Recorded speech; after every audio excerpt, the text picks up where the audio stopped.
You know, for me, music has been a passion since I was a little boy. And I've always tried to inspire my kids in terms of music and listening to music. When I think back to my audio kind of evolving, I have a moment that I remember in 1995 when I was an intern at the bank. And that was the days of iPods just coming up and digital music and MP3s. And there were these two older gentlemen that would always sit across from me, and they were just obsessed with music. And they would talk about all day their Wilson Watt Puppy 5s and their Rega Plana 3 turntable. And I'd ask them some questions, and I'm like, why are they listening to records? Why don't they have MP3s? Why are they spending all this money? I don't understand. And if I fast forward to 2000, was the first time I actually invested. And I purchased a pretty good digital theater with all active speakers and this really interesting processor from a manufacturer. And what got me excited about it wasn't so much the music at that time. It was the fact that it was driven by software. And you could do so much with the firmware, and I was a tweaker. It was more playing with the toys and never really listening to the music. It wasn't until I think 2002 where I think I had my first real audiophile experience. I remember that day vividly where I had just wandered into Definitive Audio in Bellevue, and I had walked back into the reference audio room. Nice to see you. And I remember that system vividly. It was a pair of Watt Puppy 7s in desert silver, like these Alexias. And I sat down in the chair, and I can feel the emotion of the music being transferred to me.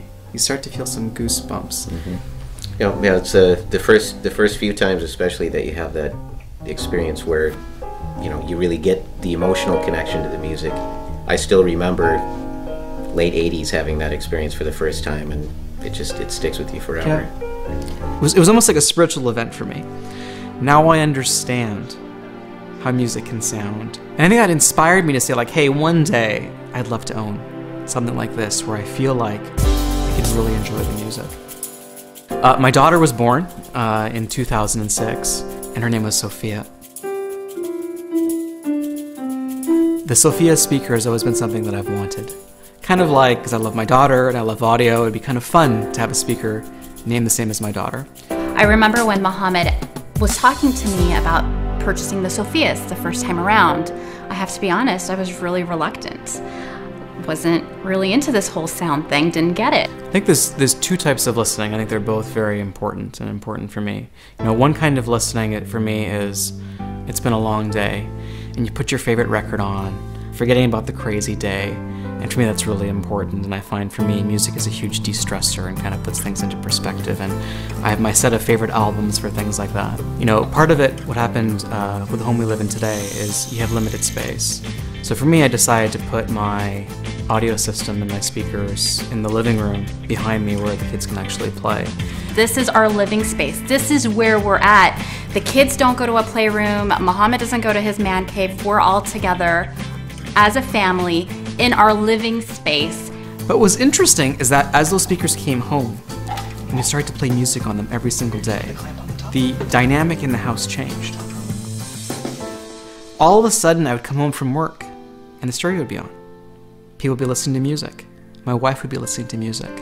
The kids would be listening to music. In terms of what my children love for music, you think it'd be very much kid-related music, but they have an affinity to Fleetwood Mac and Jimi Hendrix and Dave Brubeck. Mi piaci. Mi piaci. For the longest time, people would come in and would notice the speakers, and Sophia would take them by the hand and walk them over to them and say, look behind here, what does it say?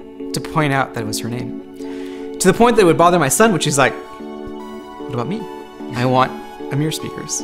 So I think as I went and worked and did this upgrade to the Alexias, it was really important for me to have both their namesakes on each of them.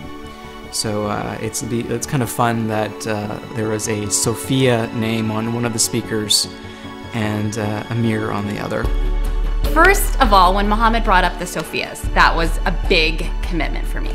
And And I remember telling him, it can't get better than this. It cannot get better than this. The sound quality cannot get better. So you need to take your thoughts of getting a better speaker out of your mind, because really, how can you want better?